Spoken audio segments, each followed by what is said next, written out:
விவாதத்தை நம்ம தொடர்ந்து பேசலாம். நம்மோடு வாக்கு எண்ணிக்கை குறித்த கூடுதல் தகவல்களை தருவதற்காக செய்தியாளர் ராஜகுமாரன் இணைப்பில் இருக்கார். ராஜகுமாரன், இப்போ வாக்கு எண்ணும் மையங்களில் நிலவரம் என்னவா இருக்குன்னு ஒரு 1/4 மணி நேரத்தில் தபால் வாக்குகள் எண்ணும் பணி தொடங்கும்.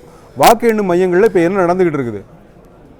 தமிழ்நாட்டில் இருக்கக்கூடிய 234 சட்டப்பேரவை தொகுதியிலும் பதிவாகி இருக்கக்கூடிய வாக்குகளை எண்ணும் பணி இன்னும் சற்று நேரத்தில் தொடங்க இருக்கின்றது.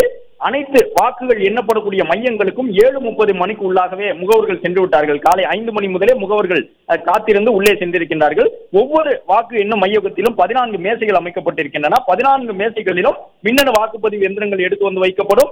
அதன் பிறகு அந்த மின்னணு வாக்குப்பதிவு எந்திரத்தில் வாக்குகள் எண்ணி முடிக்கப்பட்ட பிறகு அடுத்த சுற்று மின்னணு வாக்குப்பதிவு எந்திரங்கள் 14 மேசைகளில் எடுத்து வந்து வைக்கப்படும்.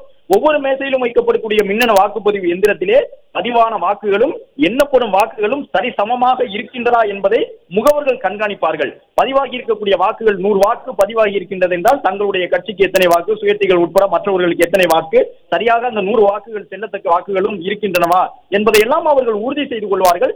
தலைமை முகவரிடம் ஒட்டுமொத்தமாக அந்த 14 மேசைகளிலும் வைக்கப்பட்ட மின்னணு வாக்குப்பதிவு எந்திரங்களுடைய மொத்த வாக்குகள் ஒவ்வொரு கட்சிக்கும் எவ்வளவு கிடைத்திருக்கின்றது என்ற விவரங்களை எல்லாம் குறிப்பெடுத்துக் கொள்வார்கள்.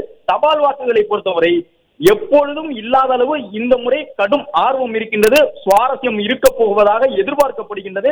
ஏனென்றால் தபால் வாக்குகளிலே இந்த முறை கருத்து கணிப்புகள் எல்லாம் வெளிவந்திருந்தன, பார்த்தோம்.